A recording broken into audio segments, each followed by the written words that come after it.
For sure, there's a mentality on Flame where that guy knows how to control a game when you give him that little bit. Give him the inch, he takes 10 miles. We'll see if he can do that on the top side and get that horizon going. Phase 1 here for the bans, FlyQuest versus TSM as we are into the pick ban phase. Ornn and Malzahar off the ban list, or I should say on the ban list.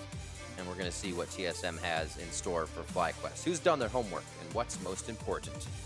Yeah, and I'm really interested to see what innovations we're going to see this season. Obviously, we have seen some kind of curveball picks so far, but not too many, and we've seen a little bit of Eve. Evolution Top was obviously a big surprise. I do think that there is a lot of room for innovation, not only when it is just early in the season, but also because it is best of ones, right? There's more potential to upset a team because if you get that one surprise win, the series is over. You do not get to play again. So I think that planning and preparation becomes extremely important in that system, and I want to see which teams are going to be those innovators to really come out on top. And what teams have a best of one kryptonite? I wonder. There you go. Rise getting put on that ban list as they do not want to see that coming from Keen. Not a good global map movement from those party portals, as he does get Azir, however, still a champion high in his wheelhouse. Yeah, I mean, Azir has definitely been very popular in this meta, and if the games are going to go long, if they're going to go slow, then great. Azir makes it like a lot of sense. Yeah. But you're blind picking Azir into Bjergsen, and there are certainly a lot of ways that this could be punished. I know Azir can certainly struggle in some of the long-range matchups. Things like Xerath and Vel'Koz can sometimes really punish this matchup. Also, Assassins. Some of those things can come out and really be dangerous because the early game is not very powerful in general for Azir. So it'll be interesting to see if Bjergsen just wants to farm this lane out and play it pretty passively, you know, counting on the fact that their team will play better later, or does he try to really go for a hard counter pick and smash this in lane? Well, right now they have the bot lane they don't have to pay too much attention to with a Kog'Maw and a Kench, so he may get a little bit more focus in mid lane from Mike Young here as we would expect. Keen picks up the Gnar for Flame on the top side, definitely something he can control and add power to the game with. And we will not have parity in the first round of picks, so there will be kind of the separated bans in the second phase, because 2 solo laners and AD carry picked up for FlyQuest. We have the full bot lane picked. And great call. Yeah, there you go. The Xerath. I think this makes a lot of sense. This is something that I feel in solo queue is a counter to Azir in the lane.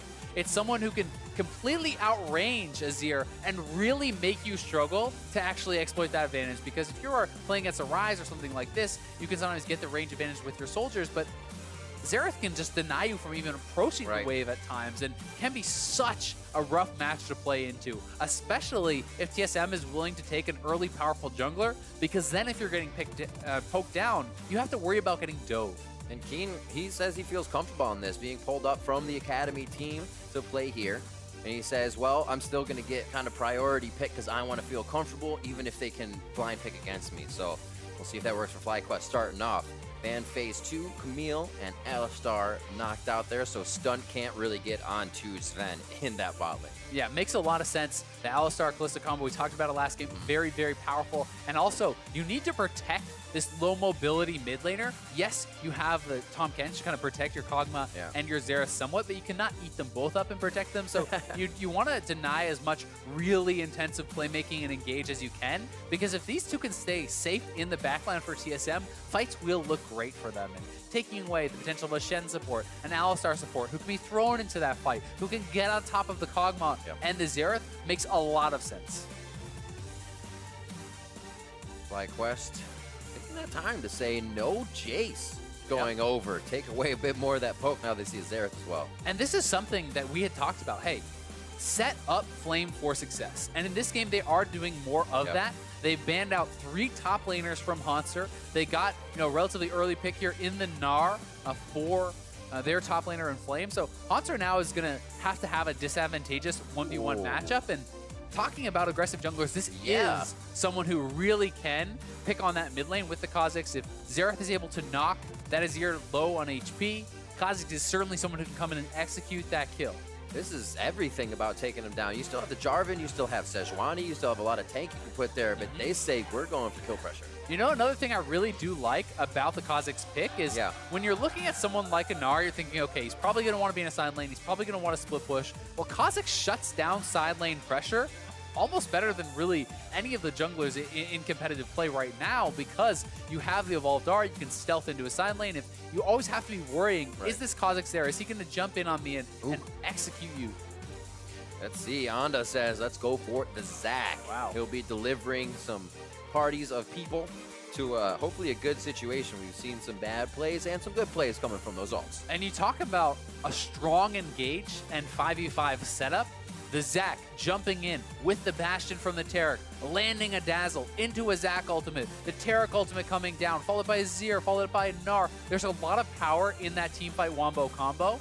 So something that they're going to have to be very careful of. I would say in an extended team fight from TSM, they probably have the kind of better sustained DPS type fights. Right. But the initial impact of the ultimates and the hard engage from FlyQuest will be very powerful. So they're going to have to be really, really wary of that. Gonna be fun to watch the interaction of Anda kind of stretching out that slingshot as Bjergsen tries to stay on the back line to get his arcane shots out. Be like, how far do you want him back? And I'm coming in. Gonna be very hard for him to find a good spot to stand in even. Exactly. I mean, if Bjergsen can avoid that, well, then maybe they can't reach him at all. But if he cannot, you get pulled in as a Xerath, you are going to get popped extremely quickly. So positioning is of the utmost importance for TSM and their carries this game. And so much emphasis put on Flame in his 1v1 matchup. It's going to be Gnar versus Hauntzer's Cho'Gath. So he will have the edge in that 1v1, and we'll see how much can he get from that. Is it just a pressure advantage? Is it early turrets? Is it a massive CS advantage? Or can he even be getting those solo kills? And that's really,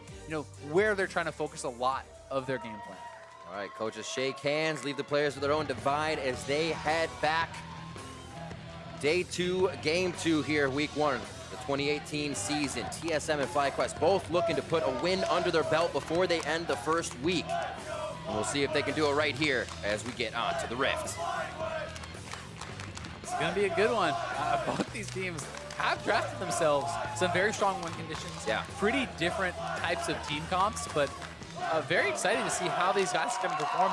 And really to track more of these young players, I think is so fun to see how Mike Young is going to perform with TSM and how guys like Stunt and Onda are going to be performing on this FlyQuest team, because I think there's so much variance that can happen with these players. If Mike Young is playing at an all-star level, wow, how much better is he going to make that team? And if Stun and Onda can really step up and back up these veteran solo laners, well, hey, that's a very powerful team too.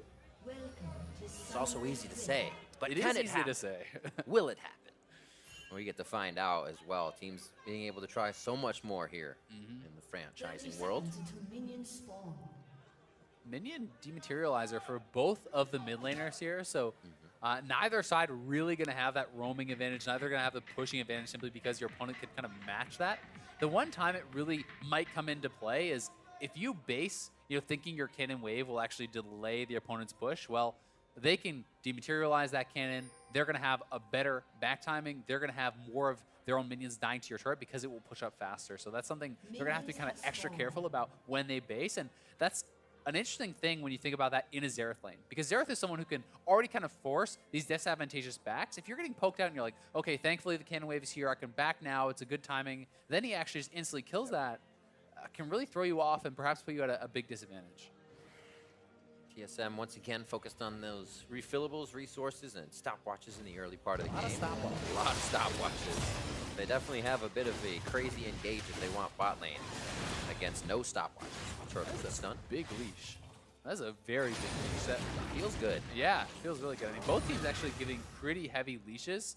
I think this is very smart. I mean, if you're expecting your opponent's kind of hard leash for the Kha'Zix, you certainly need to give that same help to your Zac, because Zac cannot really match up well against the Kha'Zix in the early levels, so he needs to kind of clear out his buffs before the Kha'Zix can get there. And you can see Onda adapting his route, goes straight from red over to blue. He doesn't want the potential of meeting Kha'Zix at one of these buffs. He wants to clear them out before he can actually get there to try to avoid any early game conflict. Onda is going to be really happy if there's nothing done by Mike Young and nothing done by him in the early levels, and even using this kind of clever power clearing type technique, you can pull both those camps to the edge of their leash and slap them together, hit them with your AoE W. Just going to speed up that clear time even more. So smart stuff, I think, from him already. Nicely done. Wards mimicked, or I should say mirrored, by the mid laners there, so they have the timing and the vision together.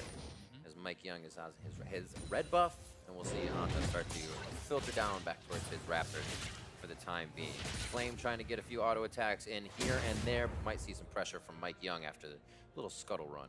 Yeah, and at least getting that scuttle, not only is it the golden experience, but it's some more safety for your top side, especially if you want to spend more time, down around the bottom where he may have to try to protect his Kog'Maw. Are you nice enough to get the blast cone as well? There you go. Oh. Looks like he's gonna get the trifecta, take out all the plants, get a lot of deep vision there. So really well done, honestly, by Mike Young.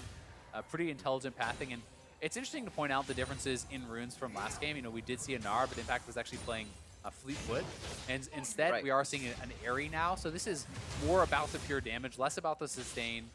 Can be, in my opinion, kind of more focus on really getting a big laning advantage when you're going for a mastery like this. And Haunter going to be going for grass, pretty standard stuff from him.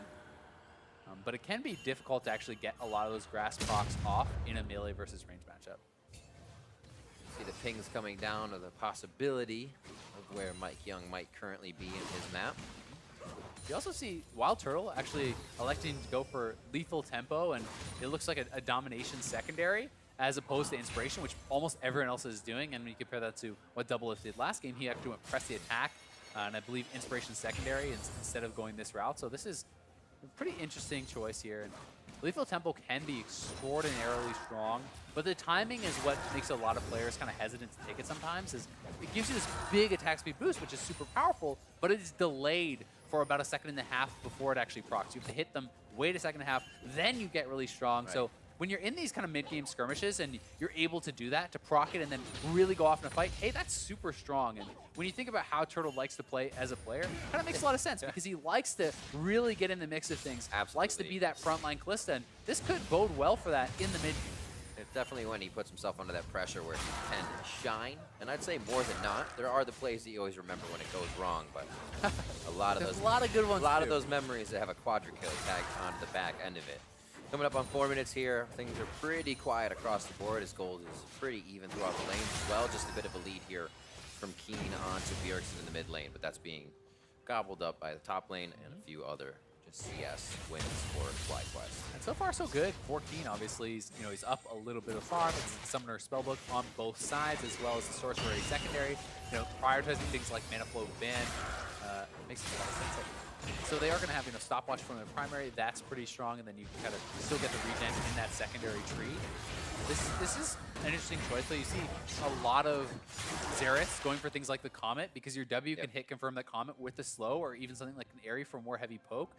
This is going to give him more safety, perhaps later on, and more utility to move around the map and swap out summoners and have the lower flash cooldown to avoid some of those engages. So he's kind of giving up a little bit of his laning power for perhaps a bit more safety later on. Honda feels good. They just got a ping onto Mike Young. Scryer's Bloom was used towards the bot side of the map, so they have an idea where he is. They have to watch over that Mike Young doesn't come flying over the wall here and take something onto Keen. However, level 6, Emperor's Divide can make things pretty tricky for that gank. Yeah, it definitely can. And likewise, I mean, if Keen is the one who wants to go aggressive, if you can Emperor's Divide the Xerath into a Zac initiation, that can be a very powerful combo, but Bjergsen will have his flash available. Could even look to TP back to lane if he feels that's necessary, but I think it makes a lot of sense to hold on to a defensive summoner for a while as that Xerath, just in case someone does show up to gank. Trying to bait out Onda here. It looked like Bjergsen might have wanted this back, but yeah, Kha'Zix isn't there, so Onda's just going to go in. They thought Onda left the jungle. There's the 1-2. Emperor's Divide back onto Bjergsen. Gets a flash towards the top side, away from the danger and towards his jungler as Mike Young tries to activate on the counter gank. Nothing coming through for either team, but a flash from both mid laners. Yeah, nice little thought there from Onda. He sees the Kha'Zix is a bit out of position, so they go for the initial jump, but because he couldn't hit the elastic slingshot, they don't have that full crowd control chain to force any more than just the flash, and Mike Young coming in means the flash response has to come out for Keen, so it's really just a bit of pressure back and forth, pretty evenly played on either side. Ring around the Rosie was pretty interesting as Onda kind of played that ward. They saw him and then bided his time until he knew Mike Young couldn't see him again. Very nice little mind games from the young jungler, keeping himself active here in the early game to get a gank on Bjergsen. Stopwatch is still, and now available, I should say, for TSM to use if anything else gets crazy in this early laning phase. Certainly so, and both of the bot lane on TSM have stopwatch, where neither of them do have it for FlyQuest, so certainly no difference of choice there. Another early tier on Taric here for stun. I do think it makes a lot of sense, and he's going for the biscuit delivery instead. So that is much more about the sustain, about hanging around in lane, be able to kind of withstand any sort of poke or anything along those lines. So definitely gonna be hard to push them out of lane, but at the same time, I mean, Kalista is a lot about her early laning power.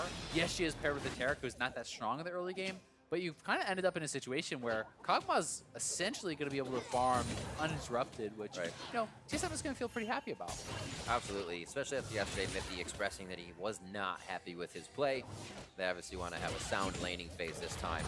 Get his bot laner to a position where he can help to carry the game if Bjergsen and Concert can. Yeah, and Mithy has been such a good Tom Kench player. You know, he's a very intelligent player, very good about his positioning in general, and you know, so well known for being able to play this champion at high level, keeping Sven safe, and allowing him to really excel. A lot of wards down, showing protection 4 towards the bot side of the map here. Mithy getting a few of those out.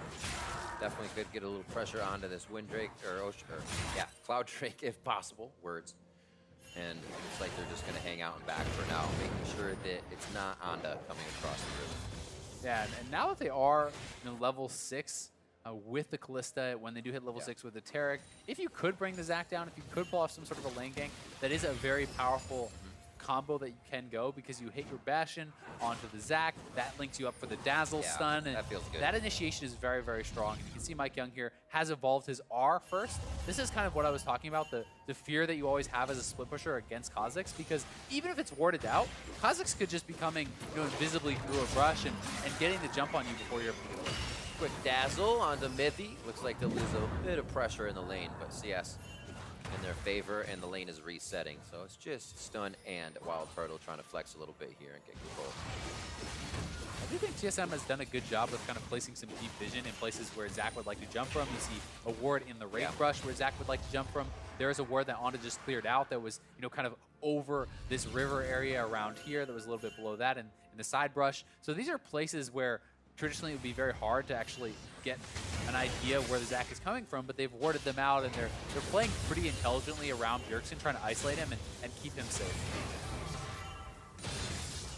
Point out nice forward wards as well from FlyQuest, keeping themselves on the board with what information is happening in terms of Mike Young on the top side of the jungle. If he's not there, they can just assume he's in the fog of war on the bot side.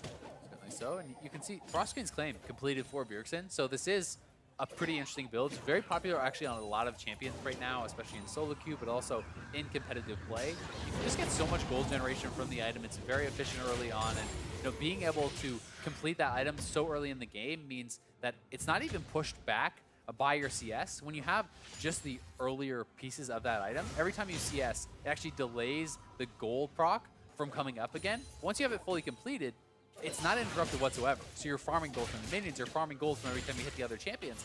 And the Spooky Ghost can actually keep you relatively safe as far as you're checking if people are around in jungles, when you're looking for invades, when you're trying to approach an objective. It does give you a lot of help. And then it also slows them down to make it easier to hit your skill shots. Build path as well feels really nice, like blasting one in there semi-early. Usually you're kind of putting together Kindle Gems or just ruby crystals in general to make a finalized item. But a little burst in power. I haven't seen them use it yet though. 119 to 112 as things have been all quiet on the home front in just about every lane.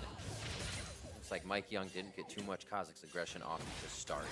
Definitely didn't, but I mean, he has great scaling in mid and top, in, you know, the bot lane as well. So there's a lot going for them, and it's kind of, you know, the give and take right now that's happening in this game. There's some of the positions have more early power on one side, some of them have more early power on the other. You could say, hey, Kha'Zix should have the earlier advantage in the bot lane, Mike Young should have the earlier advantage in the jungle. So it's kind of some give and take back and forth, but you know, overall, both teams looking pretty good. The gold is just about that even. Yes, Flame has a CS advantage on the top side, but Monster has done a good job actually you know, protecting his turret and kind of minimizing that damage.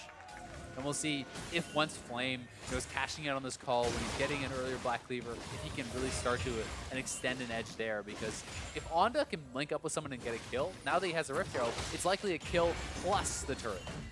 It is huge. Also impressive if TSM can figure out a way to just not allow FlyQuest to use that. Such a bad feeling when it happens. You're like, wait, I only have a quarter left. And we are not anywhere to use it.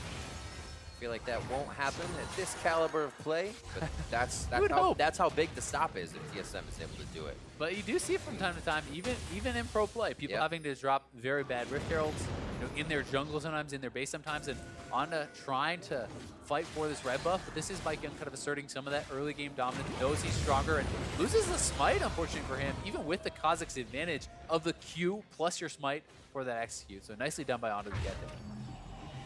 Little chest bump and he's back home.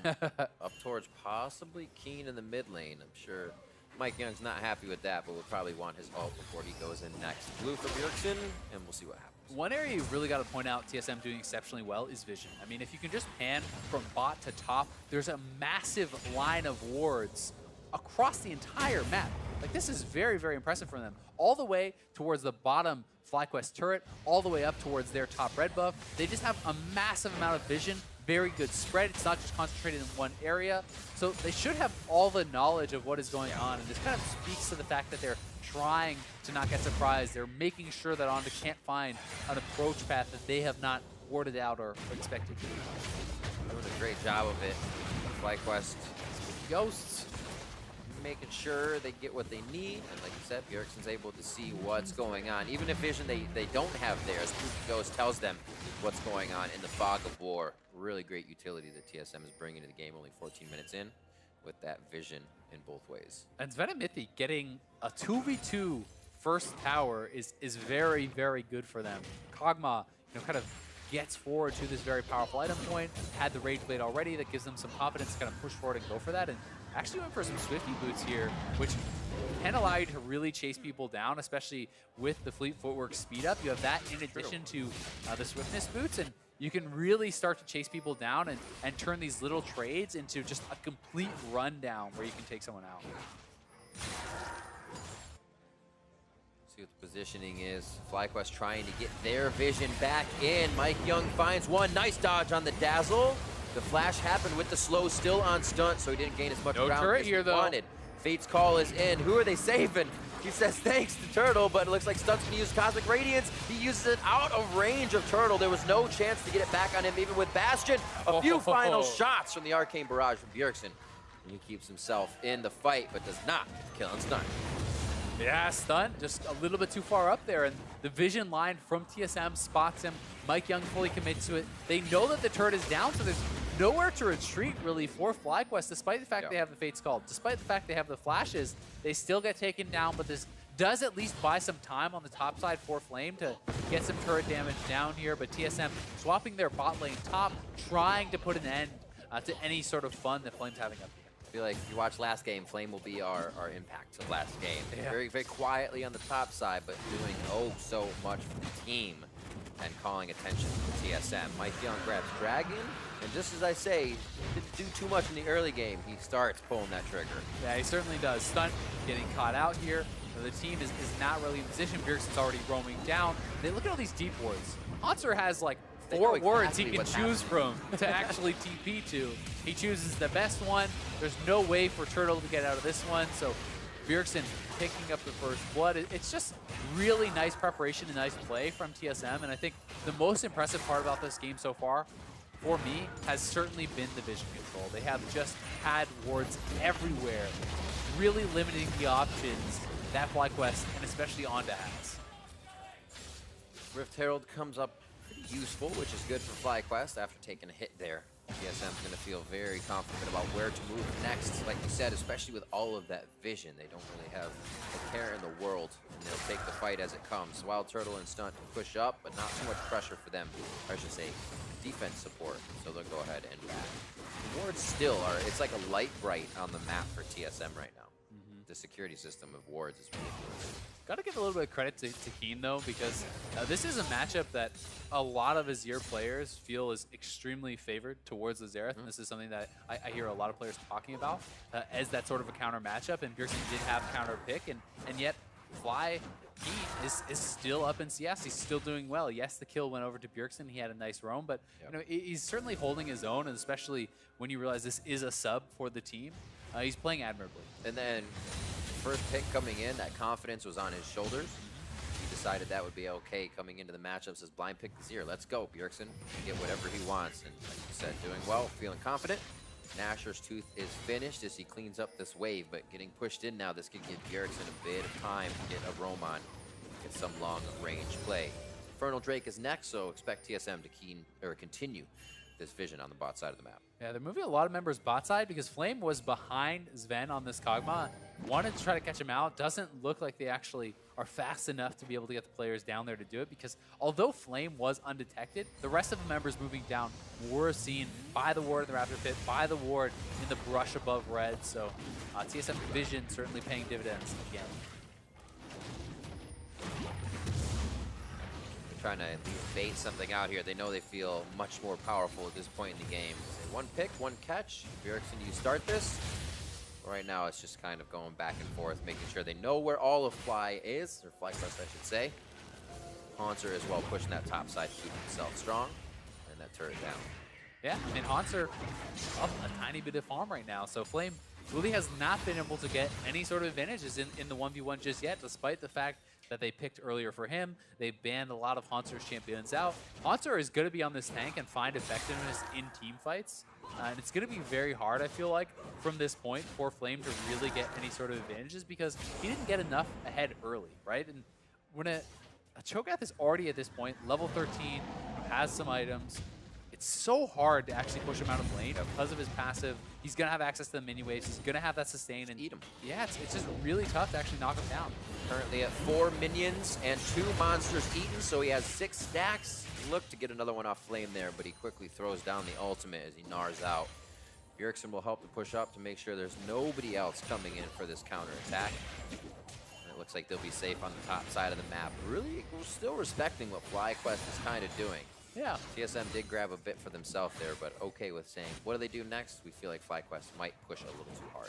And I think that the way that TSM is playing really speaks to the fact that they don't want to take any risks. Right. I think they know that they have some very good carries, both as far as the champions and as far as the confidence they have in these players, right? Got a good point. You have Kog'Maw, you have Xerath, and you have Bjergsen and Sven. And these are some of the best players around at these positions, and these are some of the best late game champions as far as scaling. So certainly a lot of confidence that they'll be able to perform in the later stages when you also have Tom Catch to protect them, when you also have the big front line here from Haunter, you have Mike Young to kind of shut down split push pressure from Flame. So they have a lot going for them, and as long as they're not surprised by the engage, I talked a lot about the power of the initial kind of combos that could come out with the Zakald and the Azir shuffle and all of these sort of things. But if you always spot what your opponents are doing, it's very hard for FlyQuest to ever really be able to pull that off. So TSM is playing patiently, they're focusing on vision, and they're saying that if we can see what you're doing, we're going to win the fights. It becomes that TSM team where you get to a 30, 35-minute, 40-minute mark, you don't even want to fight them because you know they'll be able to just kind of outfight you.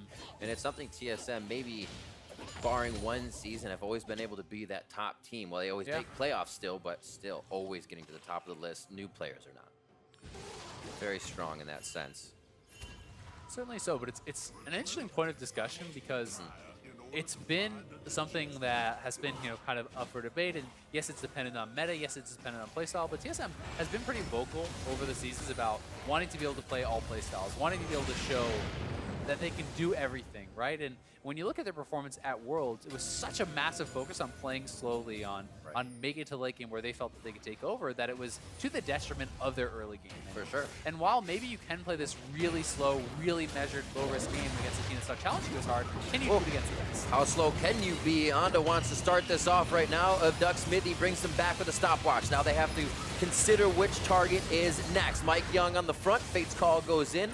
They get a quick save onto support as Stunt goes back in. They're trying to decide what's going to be the first target. So many denials to these kills as Mithy gets his partner out. That's going to be Mithy going down. Haunter very low as well as he's already flashed, so he is down as he is stuck into the fight. Anda low and almost going down, but the passive is there for him. And somehow Fly is keeping enough high health bars in the front of the fight to keep the low ones from going down. Yeah, they're so low on a lot of members here, but they all do survive, and a couple guys go down for TSM, so they take the turret and really back into it now is FlyQuest. And TSM playing very patiently, playing very slowly, but eventually FlyQuest finds that fight, they get the kills, and now they're onto the Inferno, so that's a big win for them.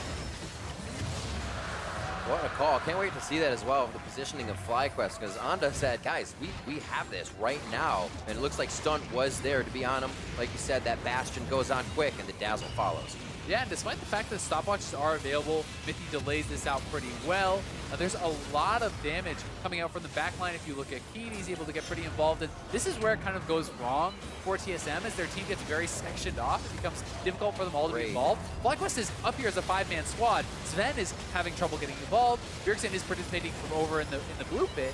But Mithy and Haunter were by themselves. They kind of went a different path from the rest of the team. And you know, that miscommunication there that caused the split up really felt like that's what lost the fight. Sven flash as well. Everybody got real hypey at the end of that fight, trying to make a last play happen. And the long fights will definitely continue to put more pressure on. It's not like the fight already happened. Things just get more hectic as it goes on. And FlyQuest feeling good to pull the trigger. A little bit in the driver's seat now, but TSM is always ready to fight back. That first divide throws him in. Haunter doesn't have anybody on his backside, and there's already a defensive wall of FlyQuest members that would be in between any retaliation. Beautiful job by FlyQuest, and there it is. There's that wall. Stunt and Turtle already able to take one down onto, almost getting the grab, but they don't have another target, as that Tom Kench pickup really helping to assist save the members of TSM. Certainly is. It's a 1-for-1 trade. I think FlyQuest perhaps underestimating the amount of damage that can come out. Haunter up in his face with the Feast, plus Bjergsen's long-range damage onto Keen.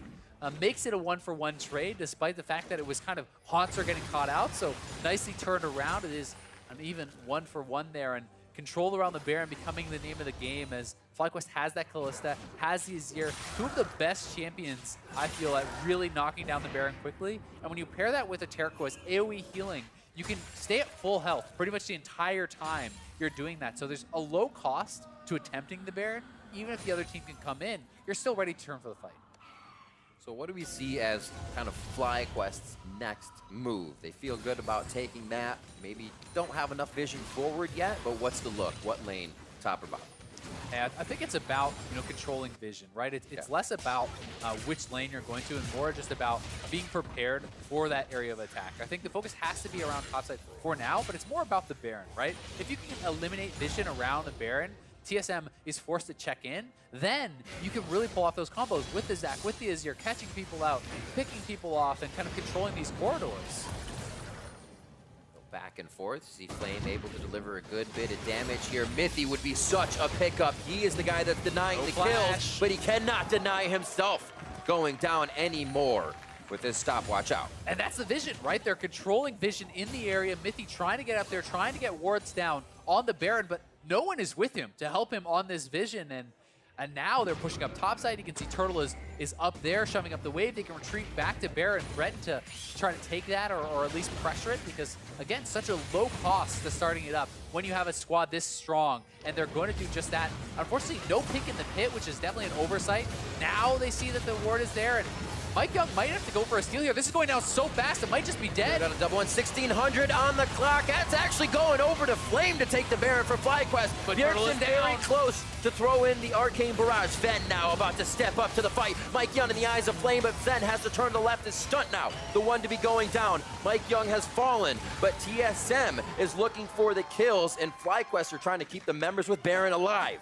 Yeah, it looks like Flame is probably going to get chased down here as well. They really want to eliminate the Baron buff off this guy. He is the split pusher. Flame desperately trying to escape, but it looks like not going to happen. Trying to turn around Bjergsen. He gets the lick and makes it stick. The taste is acquired, but it is going to be the kill coming up for Bjergsen as the rest of the team files out of base for FlyQuest to prep for the rest of the members coming up. Let's see this attempt one more time. Yeah, here it is again. It's a nice call, but the smite, I don't even think the red went off. It looked like, yeah, there was actually a knock-up. So Haunter actually knocked up Turtle there, denying the Ren from coming through. So some nice coordination from TSM trying to shut that down, but it still goes over to FlyQuest. Otherwise, this would have been a complete disaster for them.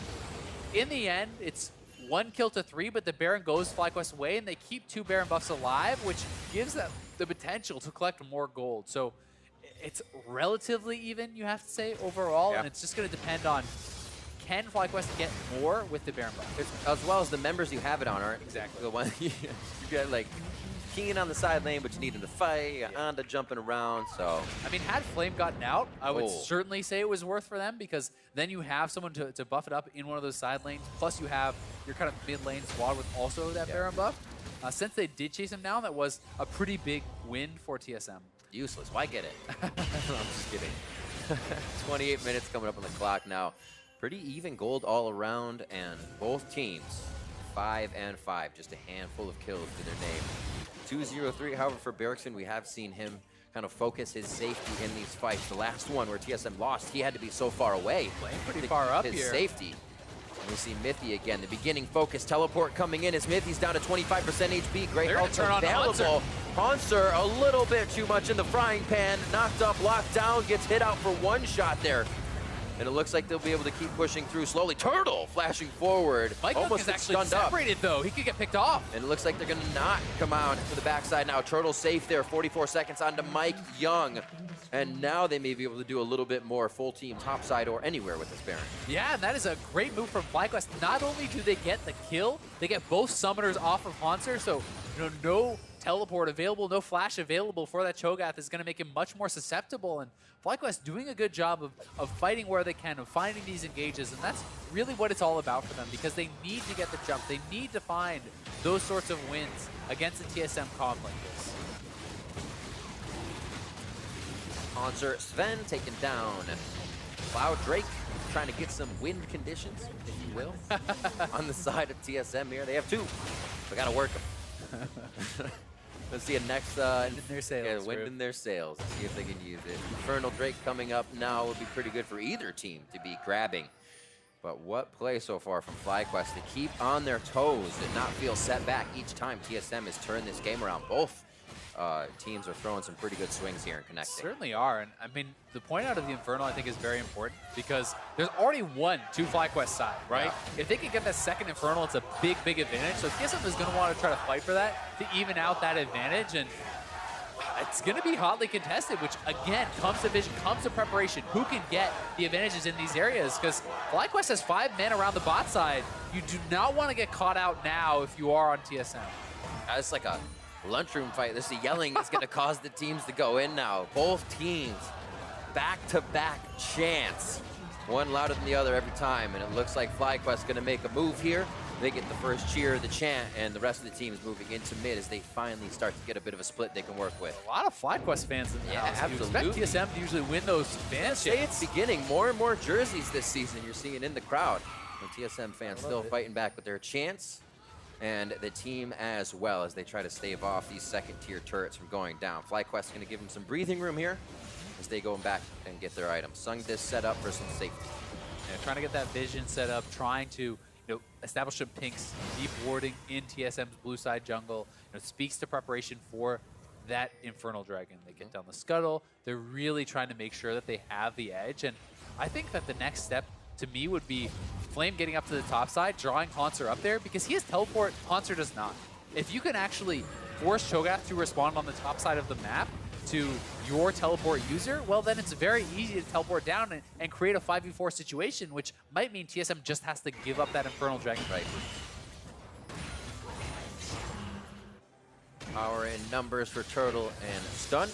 They stay together at the hip here as Keen looks like he's powerful enough now to get himself a little bit pushed up, but rule of thumb, never cross the river alone, and he stops dead in his tracks.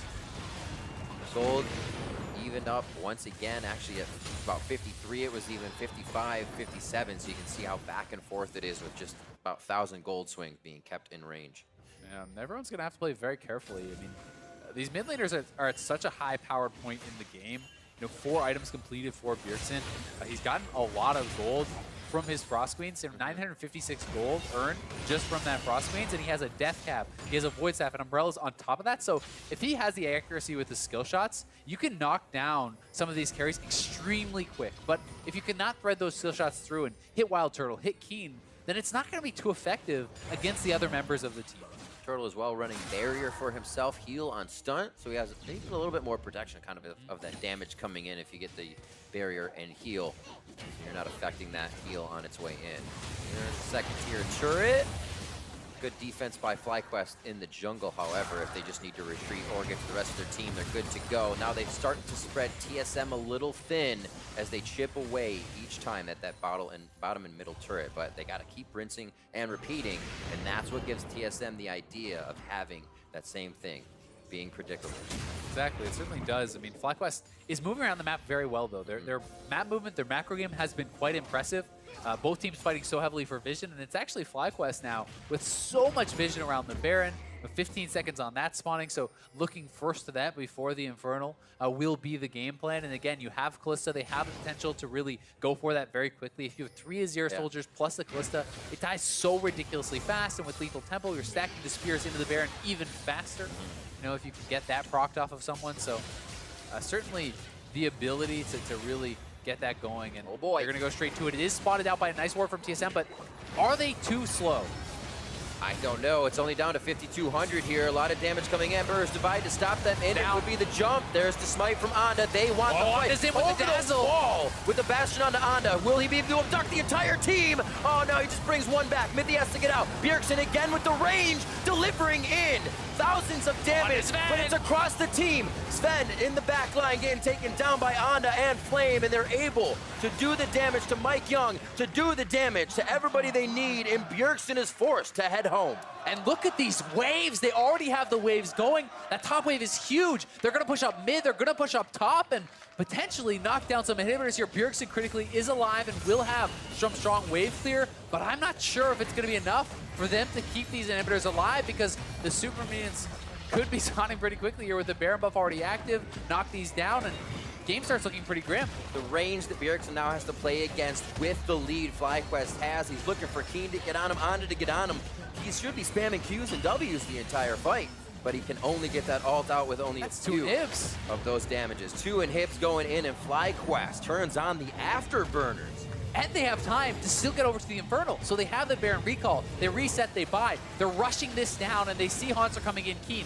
Nice Emperor's Divide, disengages the fight. The Ren comes through. The Taric ultimate so well timed from stun. I mean, TSM cannot fully engage into it. And then Onda in the backline, finding his man, getting on top of Sven and Mithy. They have to flash out.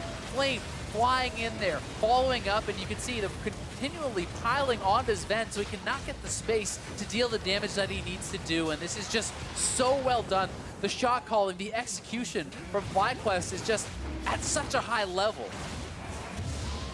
And there they are, as you said, back to be able to grab Infernal uncontested. They make a move to the bot side. I mean, this could very likely be the death push here, Riv. You have the Baron buff, you have double Infernal, you have FlyQuest with 2 inhibitors down, looking to knock down the 3rd and put TSM to a 0-2 start. Incredible. First 2 picks, that Kog'Maw, Kench, not banned out by FlyQuest. Didn't worry about that composition of the bot side that we see many teams banning. Also, first picking Keen, their sub from the Academy team, the Azir Burst, who has been able to control that mid lane quite well as they start on the base of TSM. FlyQuest needs some patience here, though. Let the super minions push in top. Let them push in mid. Do not get overzealous, because TSM must respond to these waves that are stacking.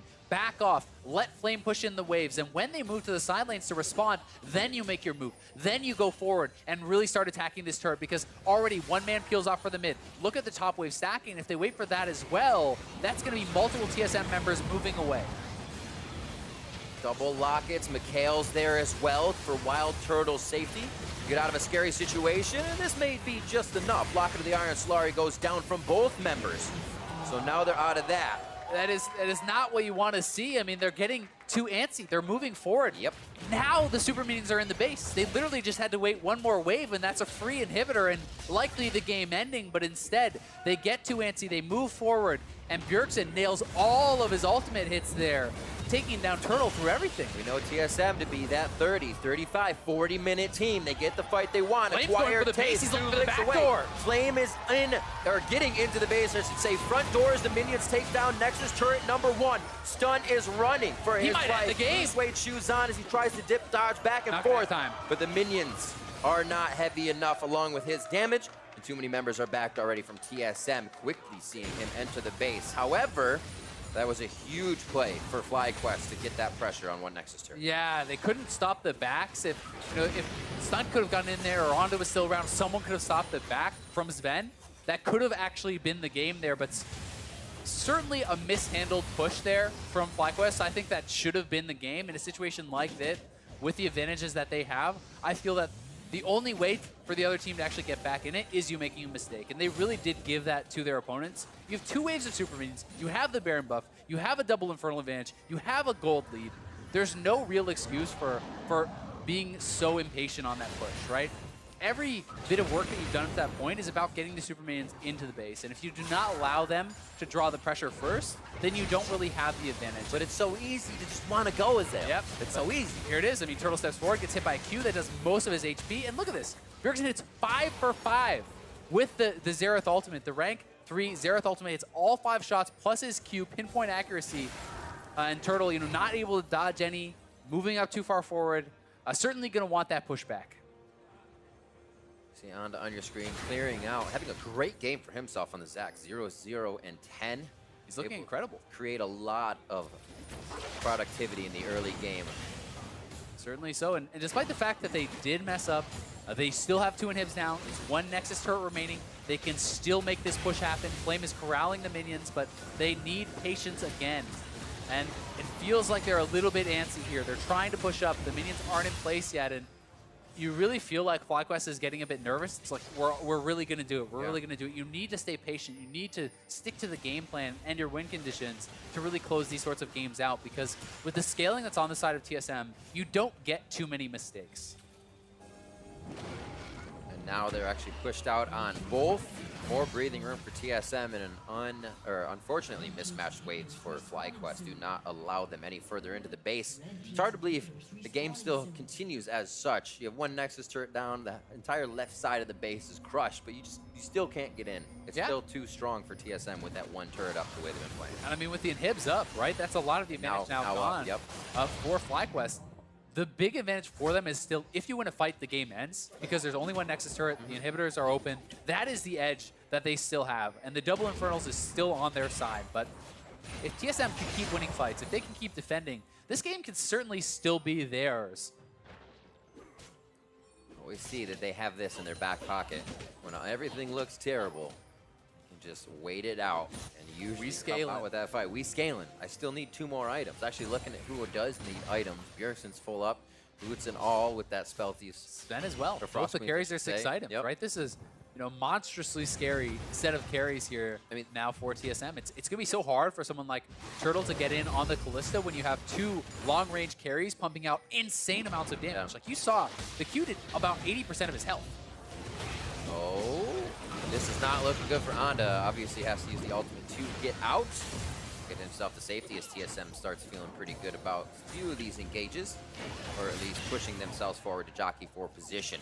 I think it's a good call there from Anda. Yes, you don't want to have to expend the ultimate like that, but it's highly preferential to a flash, and since it's uninterruptible, once you're casting it, you know you're going to be able to get out, and I think it's just a better safe than sorry type of situation. See, Mithy's got some interesting buys in his convergence, maybe rock portal coming in, something for himself here to get working in the side lanes going. Yeah, I mean, a lot of buff items for his AD carry, right? You have the Knight's Vow, you have the Zeke's Convergence. My kind of issue with Zeke's Convergence on Tahm Kench is you have to use your ultimate in your pocket, so it's kind of weird. Like, are you going to just ult in place at the start of the fight to give it to him? It is an interesting buy. Gives him that cooldown, though. He can chomp up his AD carry more possibly with that, as well as get the protection of the magic resistance, which he does need quite a bit of right now. Certainly doing. Look at this. Flame is actually getting to the top side. TSM is going to have to react to this. They either have to engage now or send someone up to respond, because FlyQuest is trying to pull them apart, trying to threaten the top side while also threatening the Baron. Mithy going back now, but there's also the potential of the Elder Dragon. So what do the teams go for? It looks like TSM wants to try to go for this, but FlyQuest is straight onto the Baron, so it's likely going to be a trade of the objectives. And if FlyQuest have the patience to avoid fighting during the Elder Dragon buff, right? The Baron buff lasts longer. And these are slow bases for TSM. They could actually lose an inhibitor before they get back to their base if FlyQuest is quick enough. They're running straight forward. We'll see if they want to commit, because, again, TSM has a strong window of power, but Haunter, for some reason, didn't base. He actually must have canceled his base or something. He's just coming back now. I guess he was finishing the Dragon, actually. Finishing Dragon. Yeah. Looks like they have a ping down towards the bot side. They know they need to respect that on the side of FlyQuest. Also, home-guarded members coming out is something they have to take consideration on. They also don't know where TSM's wards are for a Haunter flank, so they're back. And it was the Zerat portal, as you pointed out, so that knowing that swooshing is kind of an issue, Right. they're going to have that from Mithy to kind of combat those minions a little bit more, keep the waves more heavily in their favor, because they're liking their chances much more in a straight-up 5v5 than they are in this kind of pull-you-apart type game, especially when you don't have a lot of turrets left on the map to really assist in those types of games. So we'll see, how does FlyQuest play it out? They kind of drop the ball on their first chance, and the 2 Zerats, actually. Wow, so Haunts are going to pick up one as well. Too. But I was waiting. Once the Elder expires, there is a window. If they can have the minions in place, that they can get still something from this Baron buff and maybe come out ahead with that. On the back end of the mix. Throws himself in. Knight's Vow for Manda actually just purchased. And they put that onto Keen as well. So that's what he was going to do before he went and got some more wards out. So they're just trying to give as much as possible to these carries right now and then be their meat shields when the time comes. Yeah, that's the name of the game at this point, right? You see stun. Likely that Kindle Gem will be built into a Knight's Vow for Wild Turtle.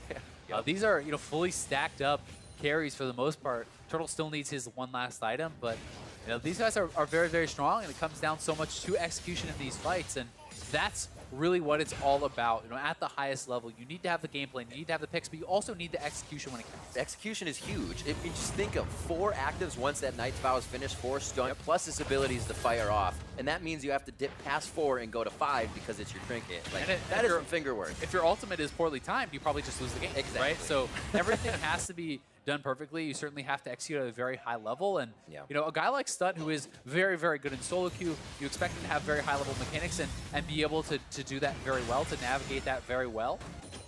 But we have the Baron buff up there. You will see the Elder expiring very shortly. This is really the last wave of Elder that TSM has, so that's why FlyQuest is already in position to try to pressure this as heavily as they can. They're moving into the base. Elder Dragon buff is now gone. This is their opportunity, and they've set it up pretty well. Siege minion thrashing the inhibitor down. The slow hits from Flame. Anda just trying to add a little bit of pressure, but he might have added too much with his life. Passive is going to be there. Uses the ultimate, goes down with one more shot. Ignite is on. He gets himself to safety, and the shields are there as well.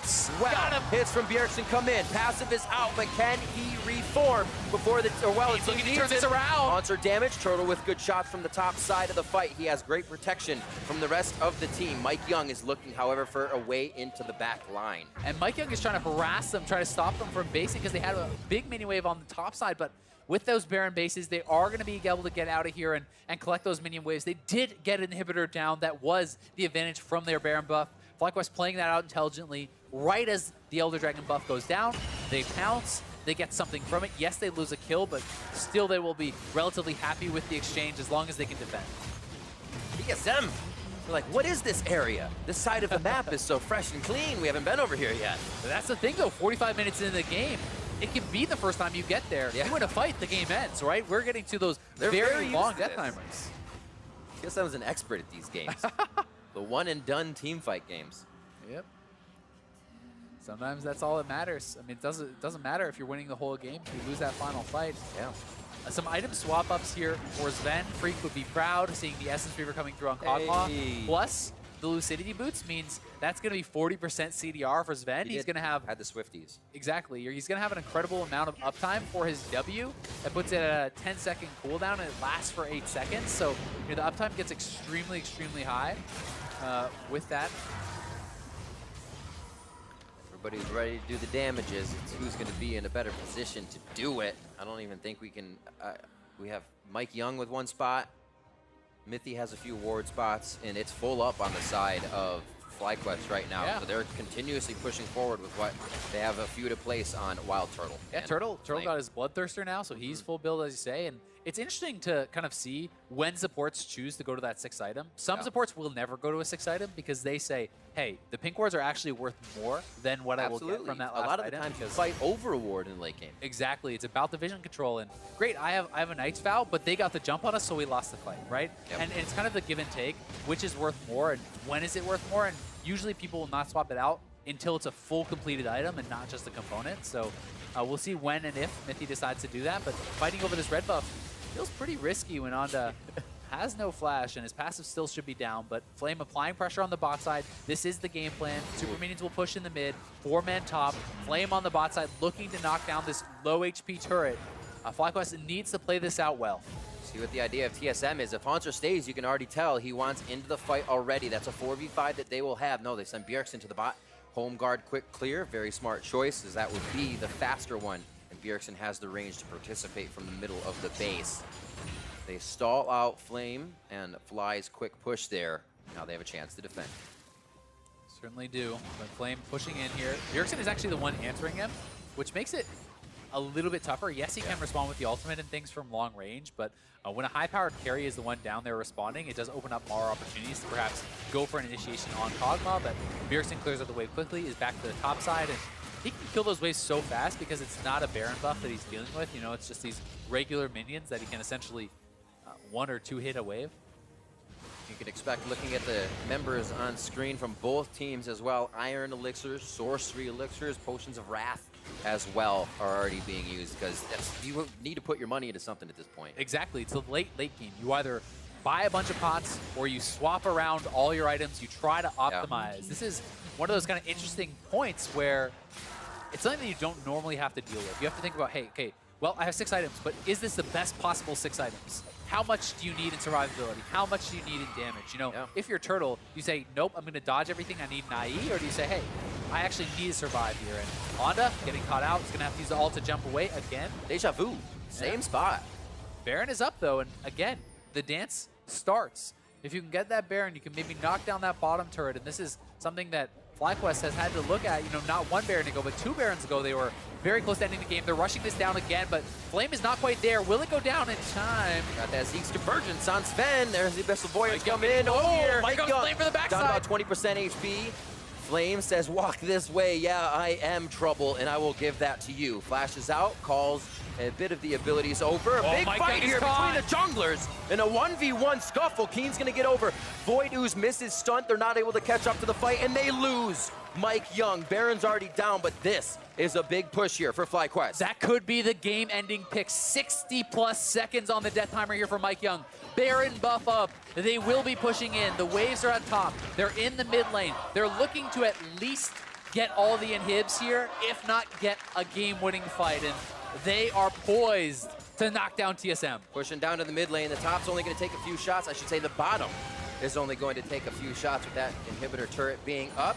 Threatening. Yeah, absolutely threatening. Goes to take that, gets ruptured up into the air, but Turtle and Keen on the left side playing safe. Oh, they kick him back, but they also get Mithy. They're gonna have to leave the base if they even want to stay alive, and that's not gonna get him the game. Mithy's gonna go down. FlyQuest looking to take the win, as Haunter is the last thing in their eyes, as Bjergsen takes up a garrison on the fountain. Haunter goes down, but it's ever so slow. You can see Sven head in hands. TSM has never started a season 0-2, and FlyQuest look to put the finishing touches now on the Nexus. Bjergsen confined to the fountain, 14-9, and just over 50 minutes. FlyQuest take victory over TSM. What a performance from FlyQuest, and how about that Gnar ultimate into the wallop from Flame in that final fight? He pulls in Sven, he predicts the flash with his wallop, stunning him on his flash, and then Keen right there. Even though Sven eats him, he gets eaten up by Mithy, the shuffle comes in, pushes him to a point where he can no longer escape, and that was just an incredible combo from the FlyQuest solo laners to close this one out, and they have got to be ecstatic. It's absolutely ridiculous, because at that point of a game, you kind of think almost everything has been exhausted. TSM knows what to expect. You've seen the combos. You know, you have a Twitch and you have a Shen. Oh, we know the submarine's coming in now. But that was actually the first time they were able to formulate that against the team, and TSM did not know how to respond in that split decision. Exactly, and I mean, so much credit to FlyQuest for their play around the Baron. I think that was really where they gained their edges this game. Absolutely. Utilizing the Kalista, utilizing that Azir and the Taric to keep them healthy and knock down the Baron buff fast, and Stun is puffed up as he should be. Stun's super pumped. I mean, they were bold. They were committed to these calls, and they worked out, right? And I think also there's a lot to be said for the fact that they failed their execution on their earlier Baron buff, where they probably should have ended the game. That's a great point. And still stayed mentally strong, did not tilt, did not get too concerned about the fact that, hey, we should have ended the game there.